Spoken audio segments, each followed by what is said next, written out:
Hi friends, நான் உங்கள் இந்திரா பேசுகிறேன். நம்மளை சுற்றி நல்ல விஷயங்கள் மட்டும் நடக்கணும் அப்படின்னா நம்மளோட ஆரா நம்மளை சுற்றி வந்து ஒரு ஒளிவட்டம் இருக்குதுன்னு சொல்லுவாங்க. அது வந்து நல்லதை மட்டுமே ஈர்க்கிற சக்தி உடையதாக இருக்கணும், தேவையில்லாததை ஈர்க்காமல் இருக்கணும். அப்போ இதை எப்படி சரி செய்ய முடியும் அப்படின்னா, டெய்லி ஒரு சின்ன ப்ராக்டிஸ் பண்ணலாம்.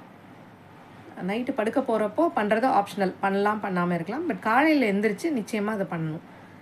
ஒரு 30 செகண்ட்ஸ்க்கு 30 நொடி மட்டும் ஒரு ஊதுபத்தி நல்ல நறுமணமாக இருக்கிறது, இல்லைன்னா சாம்பிராணி ஏதோ ஒன்று, அதை கொளுத்தி உங்கள் உடம்பை சுற்றி நீங்கள் ஒரு 30 செகண்ட்ஸ் வந்து கண்ணை மூடி அதை அந்த இதை வந்து நீங்கள் சுற்றிட்டு இருக்கப்போ உங்கள் உடம்புல இருந்து தேவையில்லாத விஷயங்கள் எல்லாம் வெளியேறுற மாதிரி உங்களோட கற்பனையில் நீங்கள் பாருங்கள். கண்ணை மூடிட்டு எங்கேயும் சுட்டுக்காதீங்க, இல்லை கண்ணை திறந்துட்டே பண்ணுங்கள். பட் அதெல்லாம் அந்த புகை போகிறப்போ உங்கள் உடம்புல இருந்தும் தேவையில்லாத விஷயங்கள் எல்லாம் போகுது அப்படின்றத நீங்கள் கண்கூடாக பார்க்குறப்போ உங்களுக்கு ஒரு நம்பிக்கையும் வரும், அந்த எனர்ஜியும் மாறும்.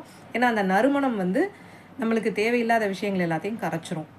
அதுக்கப்புறம் இன்றைக்கி நாள் வந்து எனக்கு ரொம்ப அற்புதமாக அமைய போகுது அப்படின்றத நம்ம சொல்லி ஆரம்பித்து அன்றைய நாளாக ஆரம்பிக்கலாம். இதை நீங்கள் ட்ரை பண்ணி பார்த்துட்டு உங்களோட கமெண்ட்ஸ் என்ன அப்படின்றத, உங்கள் எக்ஸ்பீரியன்ஸ் என்னன்றதை நீங்கள் ஷேர் பண்ணுங்கள். தேங்க்யூ.